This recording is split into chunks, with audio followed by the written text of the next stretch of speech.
Ma'am, deportation की जो प्रक्रिया है वो बहुत ही दुर्भाग्यपूर्ण है। सबसे पहले तो ये देखा जाए, ये कोई क्रिमिनल्स नहीं थे। अगर ये यहाँ से हमारे देश में इस तरीके से गए हैं तो आखिर गए क्यों हैं? वो वहाँ पर काम करने के लिए गए हैं, और अगर उनको जाने की आवश्यकता क्यों पड़ी? अगर यहाँ पर इतनी रोज़गार होता सबके लिए तो उनको वहाँ जाने की ज़रूरत ही नहीं पड़ती। अगर आप जाकर देखें, दिल्ली, मुंबई, बेंगलोर, कलकत्ता, इन 4-5 स्टेट्स को छोड़ दें तो आप देखेंगे सारे खेत ही खेत। हमारा 70-80% जो इंडिया है वो खाली खेती बाड़ी पर निर्भर है। और खेती बाड़ी में भी यहाँ का जो मौसम का अनुकूल आप लगा रहे हैं, सर्दियों में इस बार प्रॉपर सर्दियाँ नहीं आ रही, गर्मियों में गर्मियाँ नहीं आ रही, टाइम पे बारिश नहीं हो रही, तो वो आखिर जाए कहाँ? या तो अपने एम्प्लॉयमेंट का उसका वहाँ पर प्रॉपर इंतज़ाम करे ताकि उनको बाहर जाने की ज़रूरत ही ना पड़े। और अगर वो इस तरीके से गए हैं, इसकी तो मैं निंदा करता हूँ कि जिस तरीके से गए हैं वो बहुत ही गलत है। लेकिन अगर गलत है, अगर ये गए हैं, तो जब कोलंबिया जैसा छोटा देश अपने को इतना प्रोटेस्ट कर सकता है अपने नागरिकों के लिए, तो मोदी साहब क्यों नहीं कर सकते?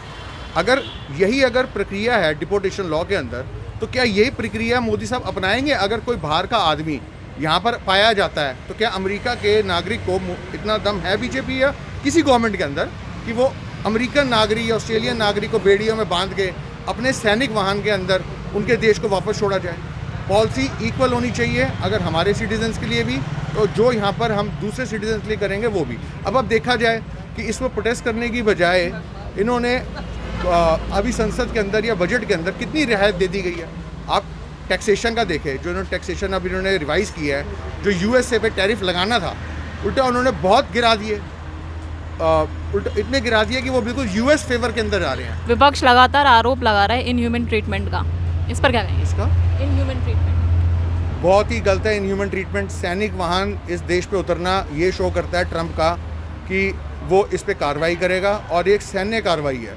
इसके लिए जयशंकर जी को, देश के विदेश मंत्री को बिल्कुल प्रोटेस्ट करना चाहिए, और उनको बोलना चाहिए कि 50 घंटे तक जिस तरीके का हमारे नागरिकों को बिठाया गया है या प्लेन के अंदर, उस पर बिल्कुल प्रोटेस्ट करना चाहिए। मोदी जी को आगे आना चाहिए।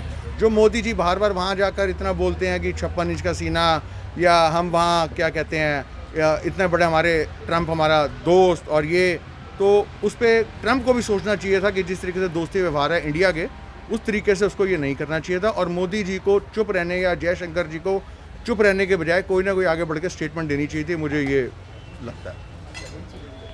Thank you.